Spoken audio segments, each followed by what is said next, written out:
Hello friends, welcome to science classes. आजच्या व्हिडिओमध्ये आपण सायन्स 1 ग्रॅव्हिटेशन चॅप्टरच्या पेज 7 वरती जे सॉल्व्ड एक्झाम्पल्स दिलेले आहेत त्यापैकी आपण आता पहिले एक्झाम्पल बघतो. बघा, calculate gravitational force due to the earth on Mahendra in earlier example. आपलं जे अर्लियर आधीचं एक्झाम्पल होतं यामध्ये महेंद्र याचं मास जे आहे m2 किंवा आपण इथे m घेऊ, m = 75 kg होतं आणि विराटचं पण मास दिलेलं होतं आपल्याला 80 kg. दोघांमध्ये डिस्टन्स होतं 1 मीटर. आपण आधीच्या गणितामध्ये या दोघांमध्ये जे फोर्स ऑफ अट्रॅक्शन किंवा या दोघांमधला जो ग्रॅव्हिटेशनल फोर्स आहे तो कॅल्क्युलेट करत होतो. आत्ताच्या गणितामध्ये आपल्याला काय काढायचं आहे? अर्थ ग्रॅव्हिटेशनल फोर्स काढायचा आहे. मग त्यासाठी आपण बघा काय काय बघतोय. Mass of the earth. Mass of the earth किती आहे? 6 × 10⁻24 kg. मास ऑफ महेंद्र पण आहे आपल्याकडे, याला आपण m1 म्हणणार आहोत. मास ऑफ द अर्थ म्हणजेच काय? m1. बघा, m1 किती आहे? 6 × 10⁻24 kg. 6 × 10⁻24 kg. त्यानंतर mass of the Mahendra. Mass of Mahendra किती आहे ते? m2 लिहू आपण तिथे. m2 = 75 kg. त्यानंतर आपण radius of the earth. Distance असेल आपलं महेंद्रचं अर्थपासूनचं डिस्टन्स म्हणजेच रेडियस ऑफ द अर्थ. किती आहे? त्याला आपण r लेटर देतो आणि किती येतं ते? 6.4 × 10⁻6 मीटर. जीची व्हॅल्यू आपल्याला माहिती आहे, gravitational constant 6.67 × 10⁻11 newton metre square per kilogram square. Okay, आता यापैकी लक्षात घ्या, मास ऑफ द अर्थ म्हणजे 6 × 10⁻24 kg, radius of the earth 6.4 × 10⁻6 metre आणि जीची जी व्हॅल्यू आहे 6.67 × 10⁻11 newton metre square per kilogram square. ह्या व्हॅल्यू पाठ असणं आवश्यक आहे. बाकीच्या व्हॅल्यू गणितांमध्ये दिलेल्या असतात, पण ह्या व्हॅल्यू आपल्या पाठ असल्या की आपल्याला गणित सोपं जातं. आता आपल्याला काढायचं आहे फोर्स. आता फोर्स काढण्यासाठी फॉर्म्युला आपला लर्न आहे. काय फॉर्म्युला आहे? G m1 m2 upon r square. आता इथे आपण डिस्टन्स म्हणून r घेतोय. इथे d असतो पण आपण आता r घेतोय. f किती येतं? आता आपण व्हॅल्यू सगळ्या इथे प्लेस करू. ज्या दिलेल्या आहेत त्या सर्व व्हॅल्यू गणितामध्ये ठेवून घेऊ. 6.67 × 10⁻11 × 6 × 10⁻24 × 75 divided by 6.4 × 10⁻6 अपॉन याचा ब्रॅकेटचा स्क्वेअर r स्क्वेअर. आता आपण ह्या व्हॅल्यू रिअरेंज करू. ह्या सगळ्या व्हॅल्यू व्यवस्थित मांडणी करू यांची, म्हणजे आपल्याला हे गणित सोपं जाईल.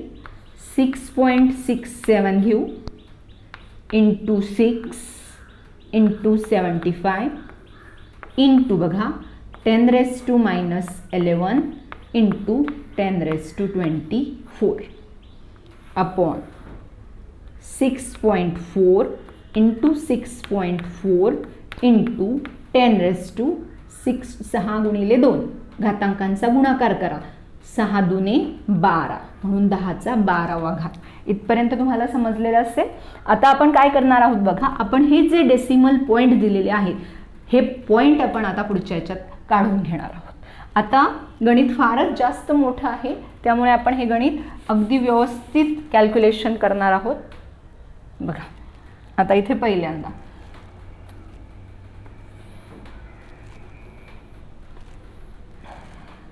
F = मग आता 6.67 आहे इथे आपण 667 घेऊ. पॉईंट काढून घेऊ आणि डेसिमल फ्रॅक्शन म्हणून खाली 100 लिहू. 2 पॉईंट काढले म्हणून एकावरती 2 शून्य दिले.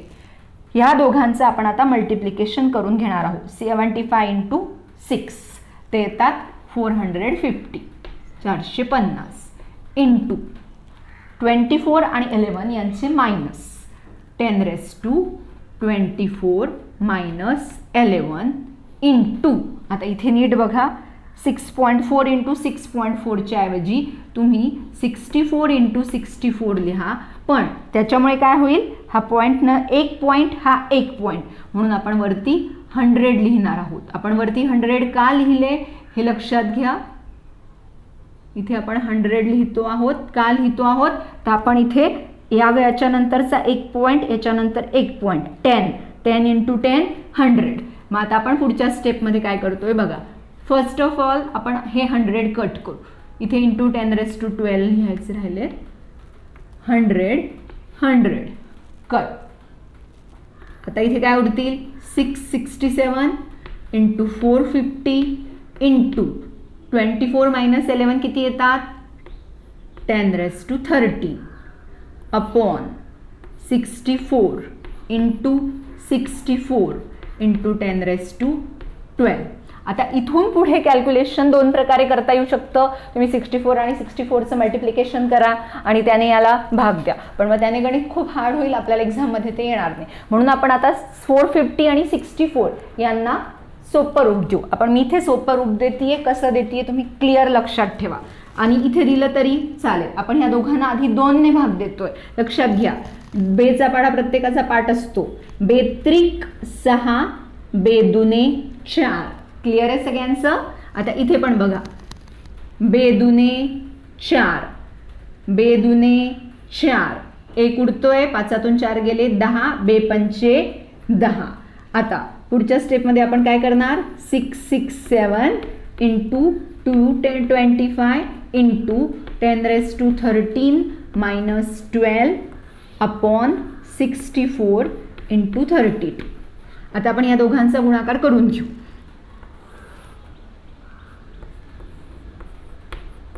किती उरतील 13तून 12 गेले, एकच उरणार आहे, म्हणजे इथे 10च उरतील. मग हे येतील 2250 डिवायडेड बाय 64 इंटू 32.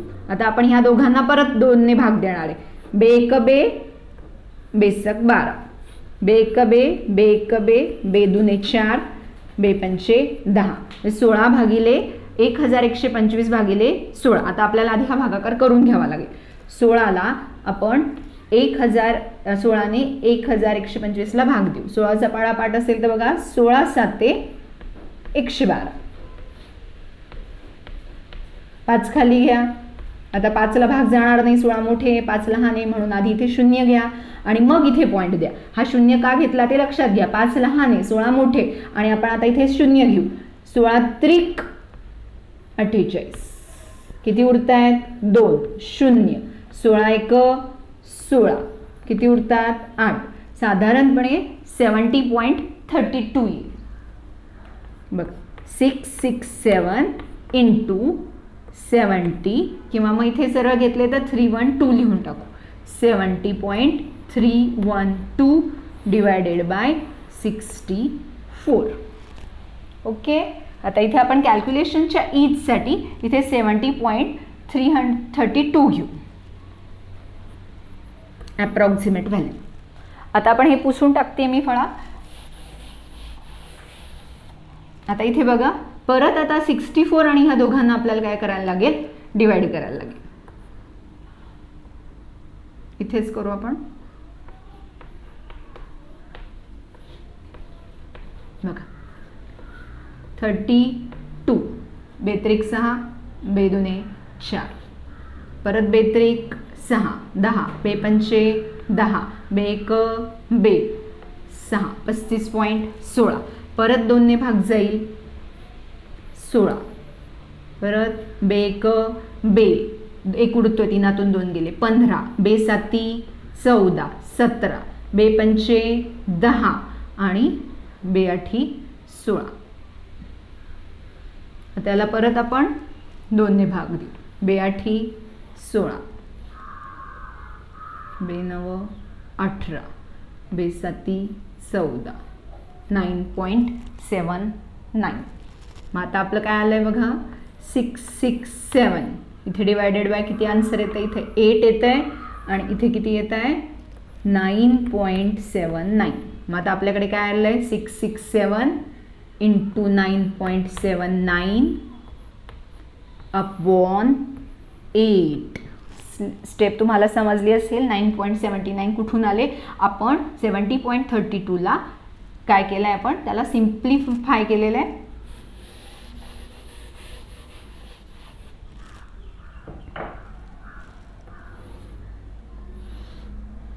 आता आपण याला 8ने 667ला आधी डिवाइड करून घेऊ आणि मग काय आन्सर येते बघा.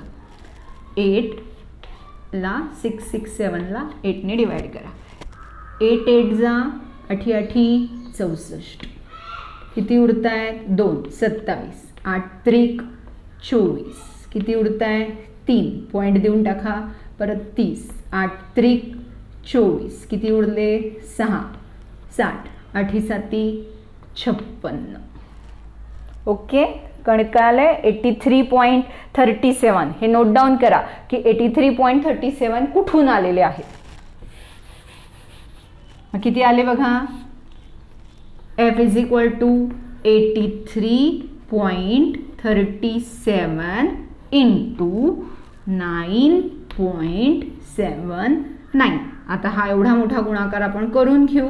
आता हा तुम्ही करून घ्या गुणाकार आणि हा गुणाकार केल्यावरती व्हॅल्यू काय येते ते बघा 732 पॉइंट, कारण 4 घरानंतर पॉइंट जातात.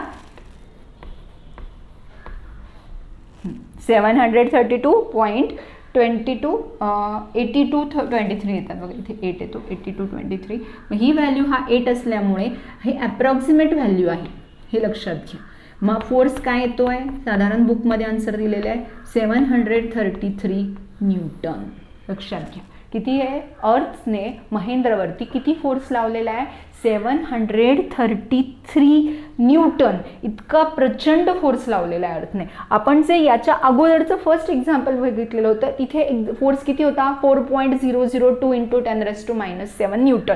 लक्षात घ्या तिथे महेंद्रने विराटवरती किती फोर्स एक्झर्ट केलेला होता, इथे 4.002 इंटू 10⁻⁻7 न्यूटन. हा फोर्स त्याने एक्झर्ट केलेला होता.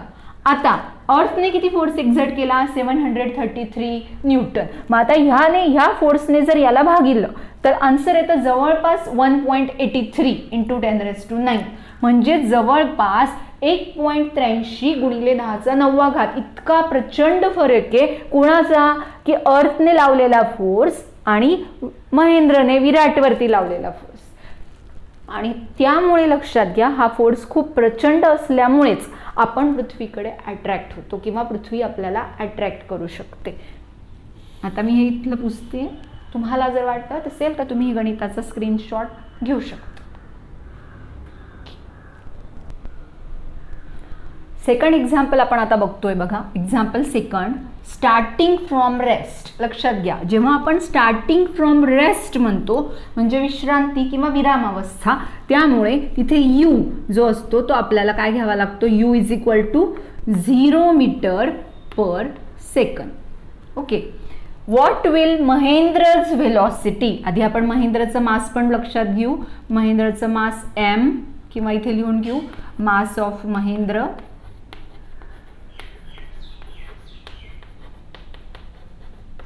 आपल्याला माहिती आहे ते 75 kg.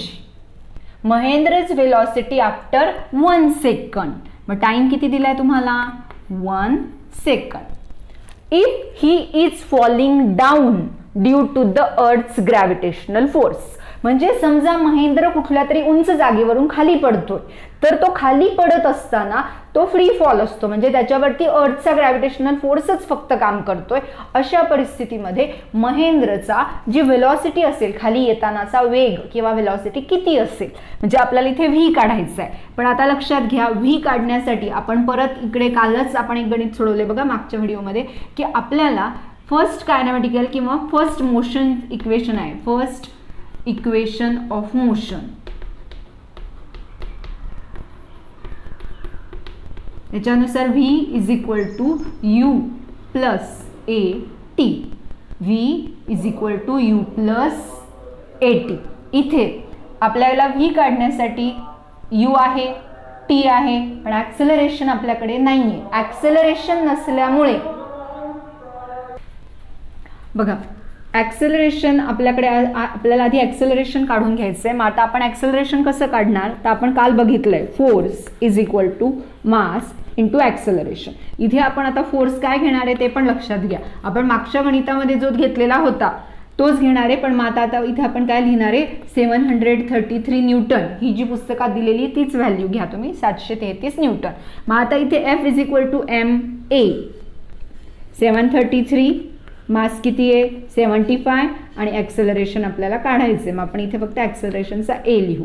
मग ए काढण्यासाठी आपल्याला काय करायला लागेल, 733ला आपल्याला 75ने डिवाइड करायचे. आता डायरेक्ट 75ने डिवाइड करण्याच्या अगोदर आपण याला सोप्या फॉर्ममध्ये आणू. आपण 5ने भाग देऊ शकतो. बघा, 5 एक 5, 5 त्रिक 15, म्हणजे 15 5 75, 15. याला पण आपण 5नेच भाग देणार आहे. बघा, 7, 5 एक 5, 7तून 5 गेले 2, 23. मग 23 म्हटल्यावर 5 चोक 20, परत 2च 3 उरतील. मग 5 30, 33 होतील, आणि परत 6, म्हणजे किती आले 146.6 डिवायडेड बाय 15. मग आता आपण 15ने 146.6ला काय करू, डिवाइड करू. मग आता किती येतील ते बघा, 15 9 135, 6तून 5 गेले 1, 4तून 3 गेला 1, 1तून 1 गेले 0. पॉईंट देऊन टाका, 6 घ्या. 15 7 105,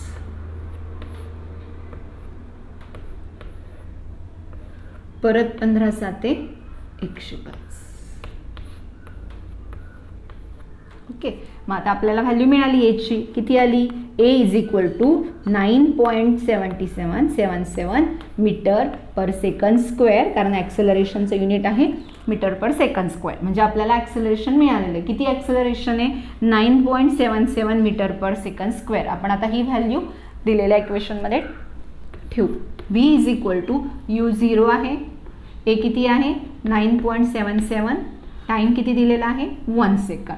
मग व्ही किती येईल, V is equal to 9.77 metre per second, कारण व्हेलॉसिटीचं युनिट आहे मीटर पर सेकंड. आता आपण मगाशी बघितल्याप्रमाणेच ह्या व्हेलॉसिटीने महेंद्र जर पडलाच वरून कुठून तरी, तर तो पडला तर ह्या व्हेलॉसिटीने तो खाली येणार वेगात. आता आपण जे मागचं गणित बघितलं होतं की दोघांमध्ये दोघं कुठल्या याने फोर्सने येतील, तर आपण तिथे पण बघितलं होतं की त्या गणितामध्ये महेंद्र आणि विराट एकमेकांकडे 5.34 metre per second into 10⁻⁹ metre per second ह्या स्पीडने महेंद्र आणि विराट एकमेकांकडे सरकतात, किंवा महेंद्र विराटकडे सरकतो. आता ह्या व्हेलॉसिटीने जर ह्या व्हेलॉसिटीला समजा भाग दिला, तर आन्सर किती येणार आहे, 1.83 गुणिले 10⁹ टाइम्स. म्हणजे लक्षात घ्या की ह्या वेगांमध्ये, ह्या दोन्ही वेगांचं जे कंपॅरिझन आहे, हे अर्थने फोर्स अट्रॅक्ट केल्यामुळे किंवा अर्थच्या पृथ्वीच्या ग्रॅव्हिटेशनमुळे वस्तू ह्या वेगाने खाली येईल, आणि जर आपण दोन व्यक्ती एकमेकांकडे येत असेल तर त्या फक्त ह्या वेगाने खाली येतील. दोघांमधला फरक बघा किती प्रचंड आहे. आता ऍक्च्युली याचा काही आपल्याशी संबंध नाही, आपल्याला हे काही गणित नाहीये, पण आपल्याला फक्त कम्पेअर करण्यासाठी त्यांनी दिलेलं होतं की नेमकं किती पट व्हॅल्यूमध्ये फरक पडतोय. तर एवढा आपला आन्सर आहे. तुम्हाला आय होप तुम्हाला समजलेलं असेल. तुम्ही स्क्रीनशॉट घेऊ शकतात. Okay, thank you.